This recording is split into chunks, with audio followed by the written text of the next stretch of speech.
kalau kita pahami kalimat ini, wa mimma razaqnahum yunfiqun, dan dari apa-apa yang kami berikan. Nah, berarti rezekinya siapa tuh Bapak Ibu sekalian jamaah? Rezeki yang ada pada orang-orang yang bertakwa itu punya siapa sebenarnya?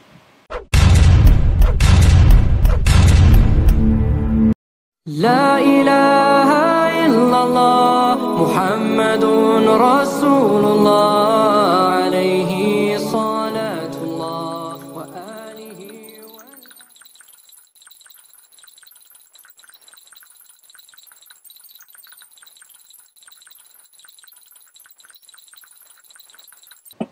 Assalamualaikum warahmatullahi wabarakatuh. Waalaikumsalam. Alhamdulillahirabbil alamin. Wassalatu wassalamu ala asyrofil anbiya'i wal mursalin sayyidina Muhammadin wa ala alihi washabihi ajmain. Rabbi shrahli sadri wa yassirli amri wa hlul 'uqdatam min lisani yafqahu qawli. Amma ba'du, segala puji bagi Allah Rabbul Alamin. Salawat serta salam tak lupa kita haturkan kepada junjungan kita, Nabi kita, Rasul kita Muhammad sallallahu alaihi wasallam. Ya, ikhwanul fillah, kita akan meneruskan kajian tafsir Al-Quran surat Al-Baqarah. Alhamdulillah bersama dengan kita telah bergabung Al-Ustadz Ali Hafizullah yang akan memandu kita untuk dan menjadi narasumber kita untuk pembahasan kali ini. Tanpa mengurangi rasa hormat, Al-Ustadz, kami persilahkan untuk memberikan kajiannya. Jazakallahu khair. Tafadhol maskura ya Ustaz. Jazakallahu khair. Assalamualaikum warahmatullahi wabarakatuh. Waalaikumsalam warahmatullahi wabarakatuh. Innal hamdalillah nahmaduhu wa nasta'inuhu wa nastaghfiruh wa na'udzu billahi min shururi anfusina wa min sayyiati a'malina. May yahdihillahu fala mudilla lahu wa may yudlil fala hadiya lahu. Asyhadu an la ilaha illallah wahdahu la syarika lahu wa asyhadu anna Muhammadan abduhu wa rasuluh. Alhamdulillah. Ya ayyuhalladzina amanu taqullaha haqqa tuqatih wa la tamutunna illa wa antum muslimun.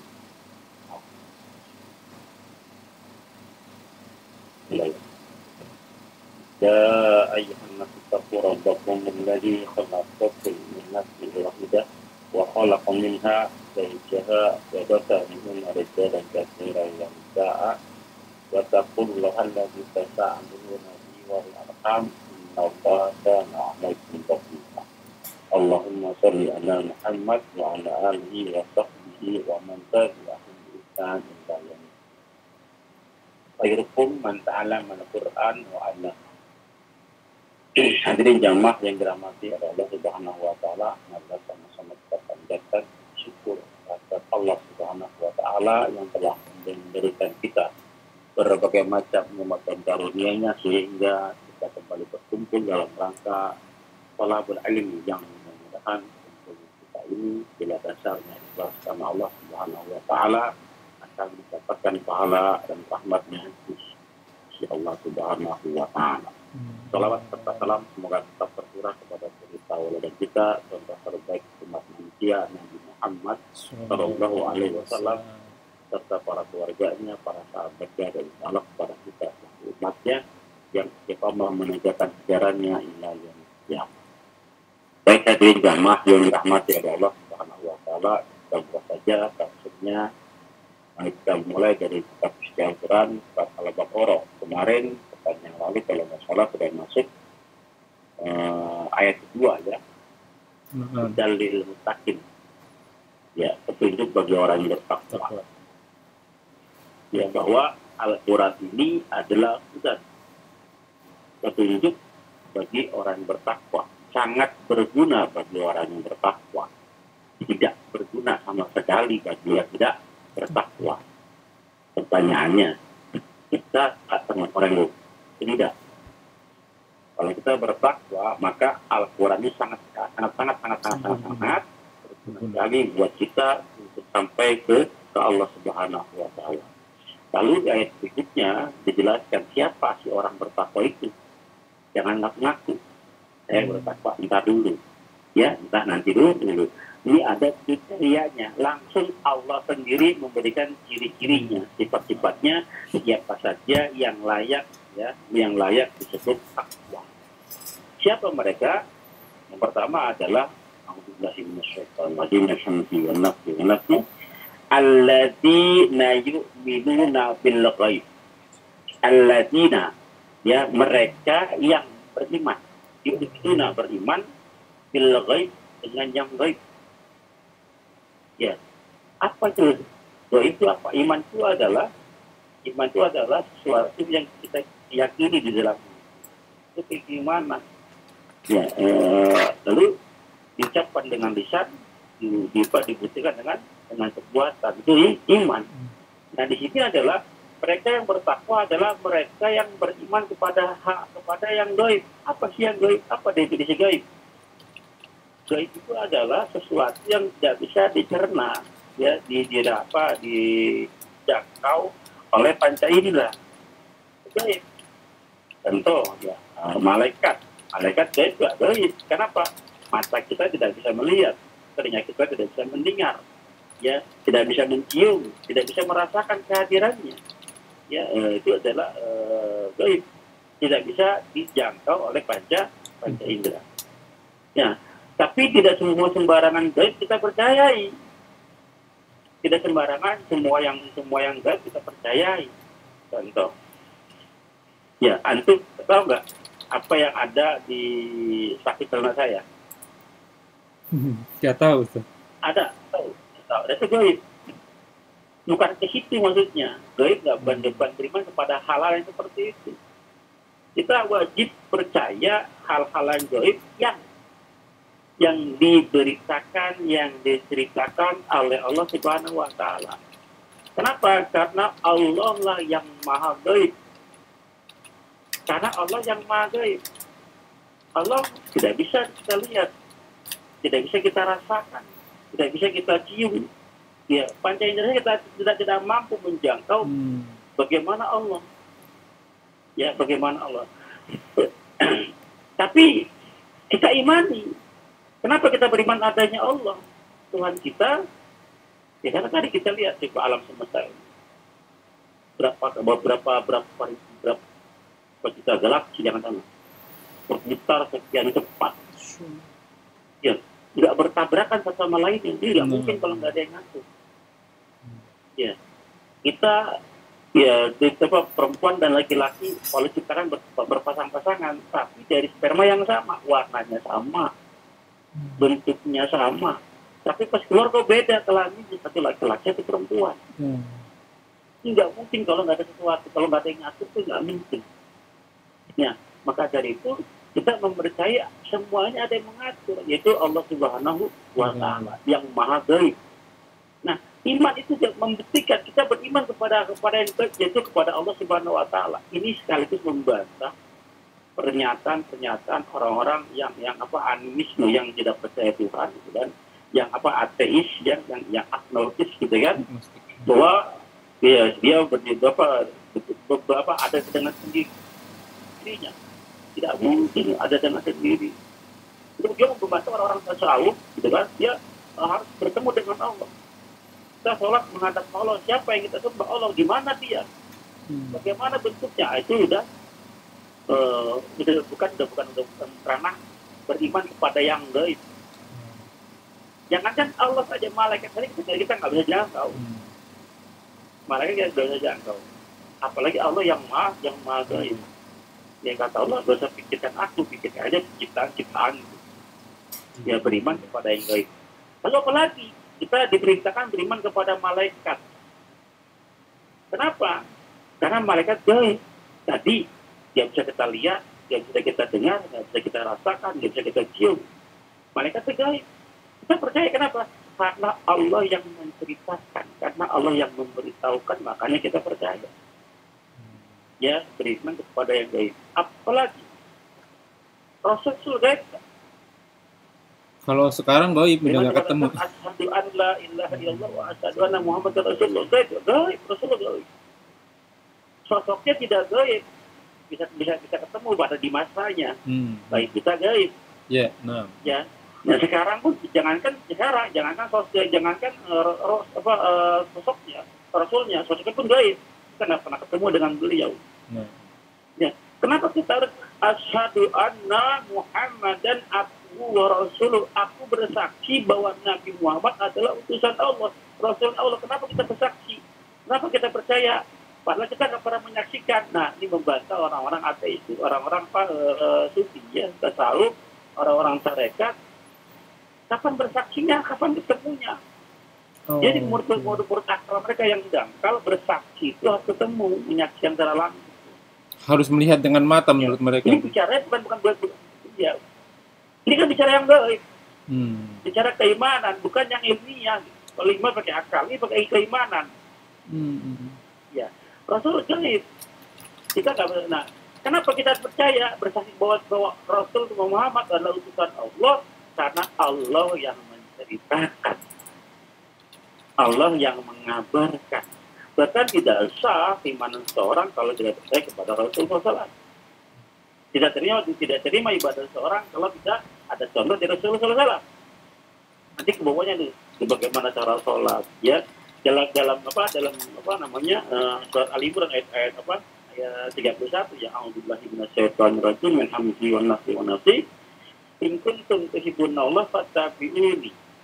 Jika kalian benar-benar ngaku-ngaku beriman, cinta kepada Allah, in kuntum tuhibbunallah, benar cinta kepada Allah, fattabi'uni, maka itu ya Rasulullah. Ikuti Rasulullah. Kenapa? Allah yang menceritakan, Allah yang mengutus. Ya, Allah yang mengutus. Jadi nggak perlu lagi pembuktian harus bersaksi. Enggak, saya bersaksi karena apa? Karena Allah yang memerintahkan bersyahadat seperti itu. Bentuknya udah seperti itu. Ya, jangan dikirakan bersaksi sebagai saksi di persidangan. Bukan. Ini karena Allah yang memerintahkan. Ya. Banyak lagi nanti orang-orang tidak percaya sholat. Dari mana kamu sholat? Al-Quran tidak pernah mengajarkan sholat. Ya. Nah, sebelum ke sana kita berikutnya. Hal-hal yang berikutnya adalah kita percaya kepada doa yang ada pada Al-Quran. Ya. Nah, mereka tidak percaya bagaimana bentuknya sholat. Kapan kamu sholat? Bagaimana kamu tahu takbir seperti itu? Rukuk seperti itu. Kan Al-Quran nggak pernah dijelaskan. Kita nggak pernah ketemu Nabi. Yakin, nah banyak sekarang bahkan dikasih panggung ke orang-orang orang-orang jil di Indonesia kita banyak. Liberal ada, ya yang orang-orang tarekat tasawuf banyak, yang akhlak jiwa, anti juga banyak, syiahnya belum lagi syiahnya gitu kan. Banyak sekali. Belum yang orang kafir Yahudi Nasrani, diterjang segala arah. Jadi teror. Di mana kamu sholat? Emang kamu pernah melihat Nabi dari mana? Bisa lihat Nabi. Kok kalau kamu melihat Nabi kok sholat beda-beda. Takbir ada yang di sini, ada yang di sini. Ada yang begini, ada yang begini. Kok bisa beda-beda kan Nabi cuma satu gitu kan. Ya, mereka mencoba menggoyahkan ke situ. Mereka mencoba menggoyahkan keimanan kita kepada Rasulullah SAW. Sehingga Pak, kebanyakan orang seperti itu tidak sholat memang. Memang tidak sholat. Gitu. Nah, kenapa kita sholat? Karena diperintahkan Allah. Kita sholat diperintahkan sama Rasul. Ya, sholu kama ra'aitumuni usolli. Sholatlah kamu sebagaimana aku sholat. Kenapa kita ikut Rasul? Karena Allah yang memerintahkan.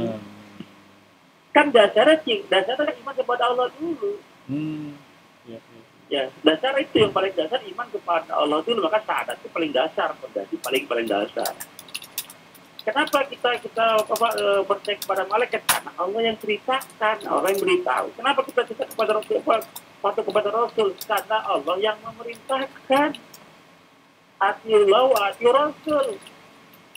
Maka selama itu dari lisan Rasulullah, dari perilaku Rasulullah dan terbukti ada jalur sanadnya sampai ke Rasulullah, ya tidak bertentangan dengan ayat-ayat Al-Quran, maka kita pastikan itu betul dari Rasulullah SAW. Ya, ya namanya bersaksi kan yang mesti melihat langsung. Sama seperti kita melihat hilal zaman Rasul melihat hilal dengan cara mata, melihat mata. Sekarang melihat bisa dengan berhitung, dengan alat, dengan ilmu. Melihat Rasul, melihat selama kamu sebagaimana kamu melihat aku sholat. Kita nggak semua langsung ya, langsung, tapi melihat dengan ilmu.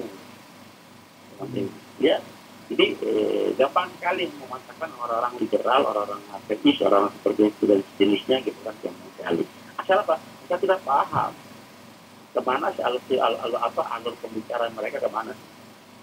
Ya. Terus apalagi di sini? Bil goib. Alladzina ya pahala goib. Kenapa kita bersedekah? Ya surga neraka juga goib. Kenapa kita percaya surga neraka ada? Karena Allah yang cerita sudah titik. Iya. Kalau kamu nggak percaya, udah sudah ya. Dia secara gitu kan, saya percaya sama Allah. Dia saya percaya keimanannya nggak bisa nggak bisa dilogikakan. Keimanan, ya keimanan nggak bisa dilogikakan. Ini bukan masalah perhitungan, ya bukan masalah logistik. Baik, bila goib. Lalu apa? Wa yuqimuna shalah dan mendirikan sholat. Wa yutuna zakat. Wa mimma razaqnahum yunfikun dan memberikan apa-apa yang direzekikan kepada kamu, yunfikun kamu diberikan oleh mereka. Sahabat sholat dulu. Mendirikan sholat. Sholat dan infak atau zakat atau sedekah ya sama saja ya. Dia pemberian gitu ya atau baik. Itu namanya amal soleh. Jadi yang pertama adalah beriman. Keimanan itu iman kepada Allah, iman kepada Rasul, iman kepada malaikat dan gaib-gaib. Lalu buktikan keimanan kamu dengan apa? Amal soleh. Apa amal soleh? Yaitu yang pertama adalah mendirikan sholat. Jadi saya mendirikan sholat. Karena banyak hadirin jamaah yang dirahmati oleh Allah, banyak yang ngaku beriman tapi tidak beramal soleh, tidak sholat. Siapa mereka? Orang-orang kafir, apa itu? Orang Yahudi percaya kepada Allah? Percaya. Orang Nasrani percaya kepada Allah? Percaya. Tapi dia tidak sholat. Tidak percaya kepada Rasulullah SAW. Maka dianggap kafir, tertolak keimanannya. Beriman tidak beramal soleh sama dengan kafir. Dan sekarang banyak yang ngaku umat Nabi Muhammad, ya bersyahadat tapi nggak sholat, imannya palsu. Sama mereka barang siapa meninggalkan sholat bahwa kafir, mentar ke sholat bahwa kafir. Beda antara orang beriman dengan orang kafir. Tar ke sholat, meninggalkan sholat ya, meninggalkan sholat kafir walaupun nggak terpilih Islam. Jadi di dunia cuma nggak ada apa, cuma dua, iman atau kafir. Harus jelas identitas kita siapa, kita beriman apa kafir. Cuma dua pilihan. Ya, tunjukkan identitas kamu siapa, iman atau kafir. Nggak ada sih kalau kasih aja si Anu itu. Kenapa? Orangnya baik, orangnya jujur, kasih pisan. Cuma saya kafir etik, rada kafir etik nggak ada, rada kafir juga ada. Kafir ya kafir. Kafir ya kafir. Tidak ada kafir sedikit tuh nggak ada. Ya, kafir sedikit nggak ada, kafir ya kafir. Ya, udhulu fisikmi kafah total. Nggak boleh 99,9% nggak boleh, harus 100%. Ya, nggak ada kafir sedikit, itu nggak ada. Rada kafir nggak ada, kafir ya kafir. Ya, maka orang yang beriman tidak sholat sama dengan kafir.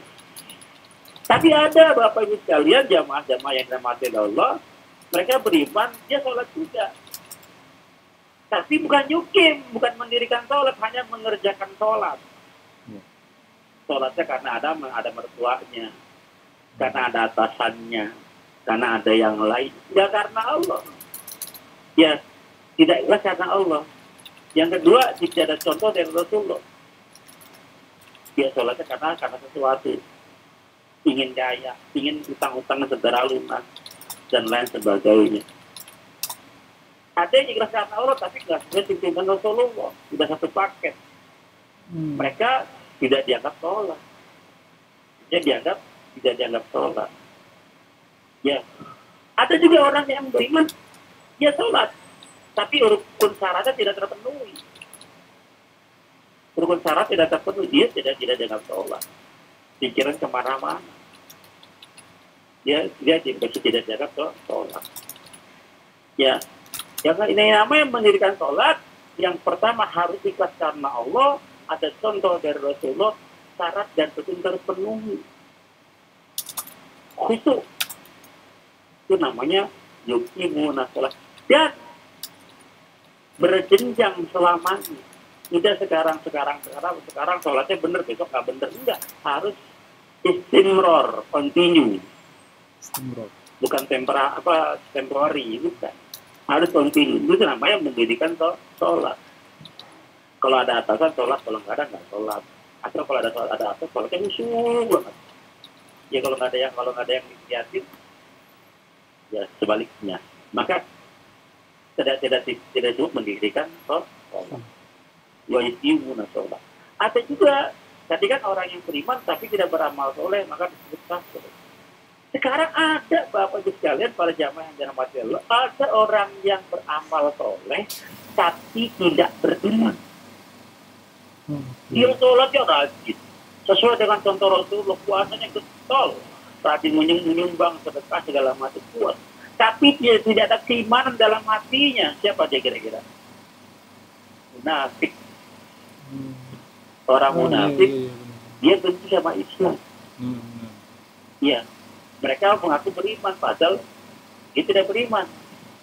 Nanti ada di surat ayat 8-20 sifat-sifat orang munafik. Ya, ciri-ciri orang bertakwa cuma 5-1-5 ayat. Orang kafir cuma 2 ayat 6 dan 7. 8-20 ciri-ciri orang munafik paling banyak. Ya, mereka sholat tapi tidak ada keimanan dalam hati.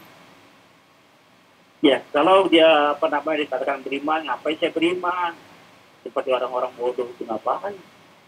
Kalau mereka kembali kepada kelompok-kelompoknya, enggak, saya cuma mau olok-olok pura-pura doang. Kalau ketemu orang beriman, mulutnya paling manis, paling seolah-olah paling loyal, paling setia, dan paling ikhlas seolah-olah. Maka pada saat perang Uhud terbukti itu. Pada saat perang Uhud, 300 orang yang munafik, dia balik badan.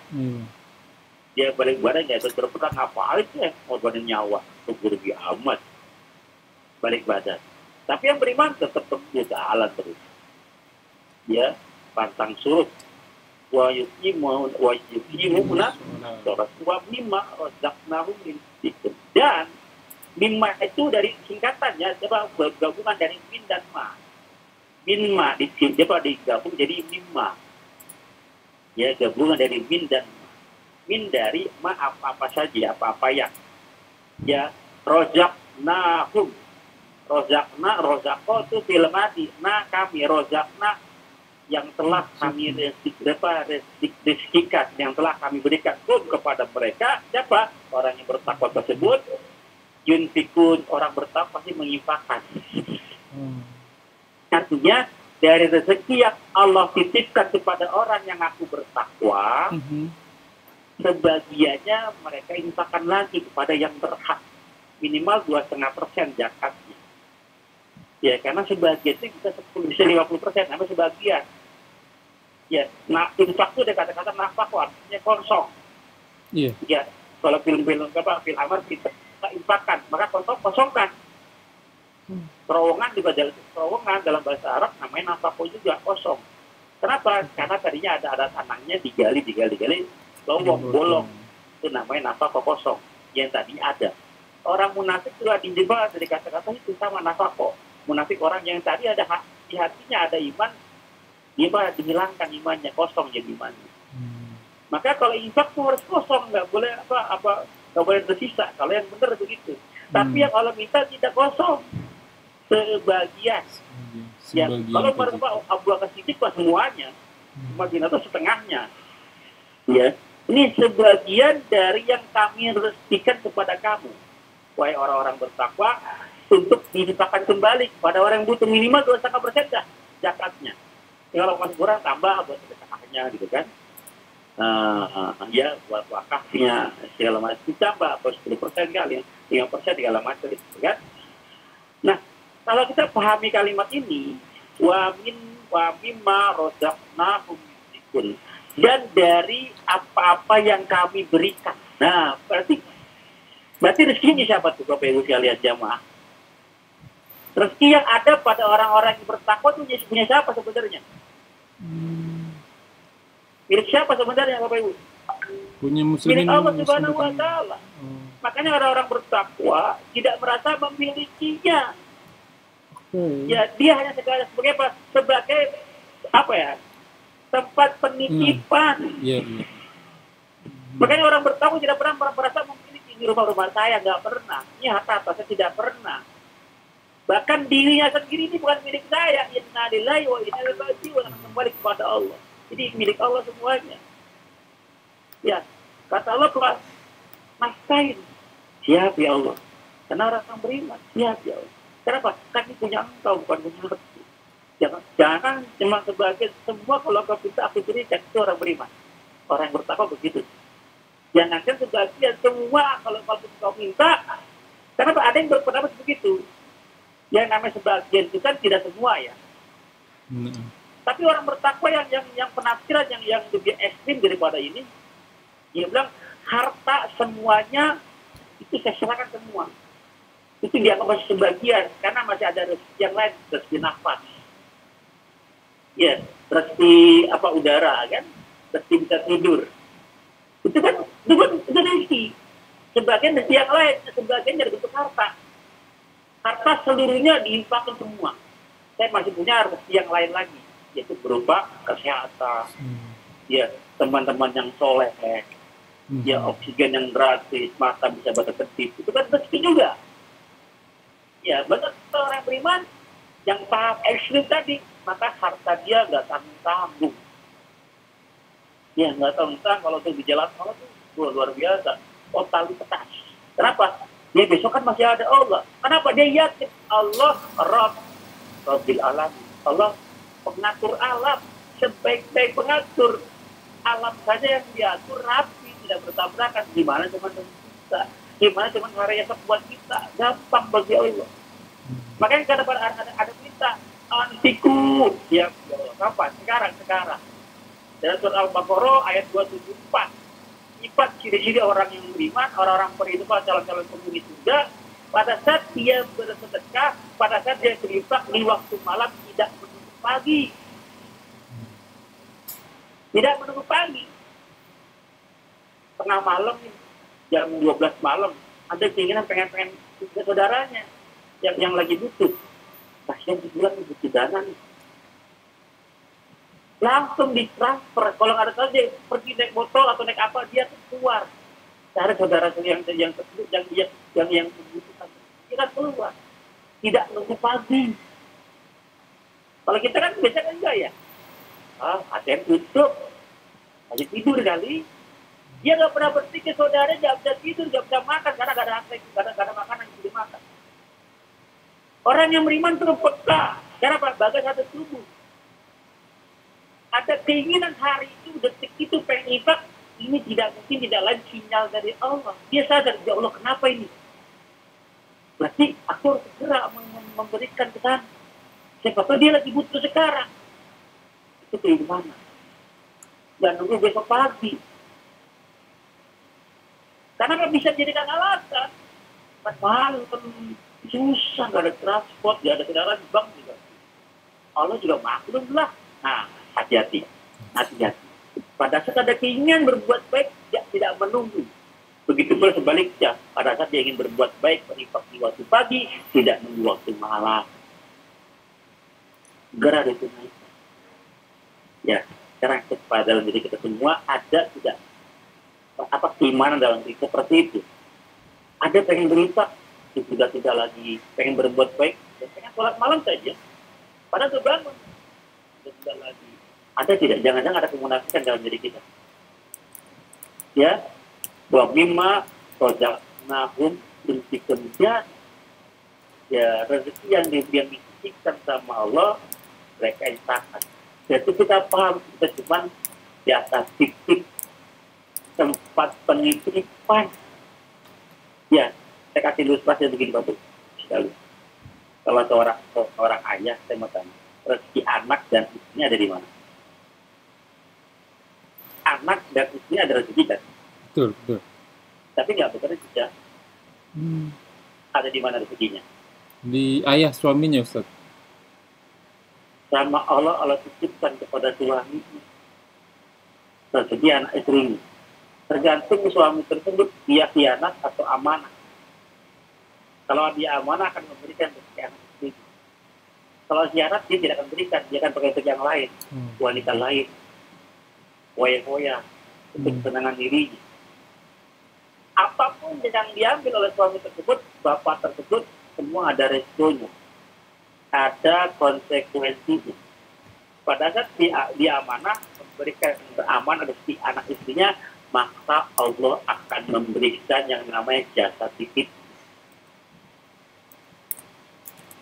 Jasa titip, karena Allah menitipkan rezeki kepada kita, orang bapak, orang suami. Begitu pula pada saat kita tidak amanah, ada konsekuensi. Jangan dikira Allah tidak menatap itu. Pada saat bapak tersebut tidak amanah, tidak diberikan hak anak istrinya, jangan dikira yang dimakan adalah rezeki anak istri kamu. Tidak. Yang kamu makan adalah rezeki kamu sendiri. Allah akan kurangi jatah rezeki kamu. Ya. Dan jangan dikira walaupun kamu tidak memberikan rezeki anak istri kamu, dikira rezeki anak istri tertentu. Tidak. Allah akan berikan dari jalan yang lain. Ya. Tapi kan segala setiap keputusan ada konsekuensi. Kita amanah atau khianat, ingat, kita tahu sama Allah. Makanya kita beriman kepada yang baik itu tadi. Kita sama Allah. Mau iman silakan, mau amanah silakan, mau khianat silakan. Semua ada konsekuensi. Gimana Pak Rami, kita lanjut? Sampai di sini dulu Ustaz. Sepertinya ini ilmunya sudah terlalu banyak. Karena anak yang lihat antum udah bisa nih. Iya. Bisa ngeliat jam, gitu kan? Karena posisi komputer ada di sebelah kanan Ustaz. Baik, saya kembalikan ke moderator. Alhamdulillah Rabbil Alamin. Ini semua daging kayaknya. Sampai saya harus catatnya harus dulu-duluan sama Ustadz nih kalimatnya. Ada salah satu yang bisa kita tangkap ya Ikhwan Fillah ya. Yang pertama itu memang saya juga rada bingung Ustadz mengenai tentang masalah gaib gitu. Tadi memang ternyata dulu dijabarkan gaib itu sendiri adalah sesuatu yang harus menggunakan iman, bukan hanya akal. Dan memang dari perintah dari Allah gitu. Jadi kalau misalnya Allah, Nabi, malaikat, kitab, surga, neraka, bahkan takdir itu memang kita tidak bisa pegang, dan kita juga tidak pernah lihat, nggak pernah lihat Allah, nggak pernah lihat malaikat, Nabi dan Rasul, surga, neraka, takdir, nggak pernah bisa kita lihat. Ya mungkin kecuali Alkitab ya, Al-Quran. Tapi di sini saya baru nangkep, oh ternyata memang salah satunya adalah perintah dari Allah yang dibawa dari sama Rasulnya. Itu yang pertama. Dan yang kedua, syaratnya untuk beriman itu harus syahadat. Berarti orang yang sering melakukan tanda kutip ibadah, tapi kalau nggak syahadat nggak dihitung ya Ustadz ya. Dan yang ketiga, syaratnya untuk ibadah harus sholat. Nah ini patokan lagi nih. Jadi memang salah satunya syarat dan basic utama kalau ngaku antum itu beriman, harus sholat mau nggak mau. Baik, nanti penjabaran berikutnya Ustadz udah jelasin panjang lebar nih. Nanti di kolom description saya harus banyak cerita nih, karena harus ikhlas kata Ustadz ya, harus itiba ya kan, harus term of condition sesuai sama maunya Allah tata cara sholatnya. Nggak bisa kita desain sendiri, ini mentang-mentang suka ibadah jadi bikin desain ibadah sendiri, padahal nggak ada perintahnya dari Allah dan Rasulnya. Nah, insya Allah kita lanjutkan Ustadz. Semoga apa yang kita bahas menjadi ladang amal buat kita semua. Semoga majelis ini diberkati. Semoga amal yang kita kerjakan dan yang akan kita kerjakan diterima oleh Allah dan menjadi ladang amal buat kita di akhirat. Semoga segala daya upaya yang telah kita lakukan Allah terima dan menjadi amal ibadah kita bersama. Qul haq min rabbikum, semua yang benar datangnya dari Allah dan semua yang salah Al-Fakir meminta maaf kepada Ikhwanul Fillah. Kita tutup dengan kafaratul majelis. Subhanakallahumma wa bihamdika asyhadu an la ilaha illa anta astaghfiruka wa atubu ilaik. Wa akhiru dakwah walhamdulillahirabbil alamin. Wabillahi taufiq wal hidayah. Wassalamualaikum warahmatullahi wabarakatuh.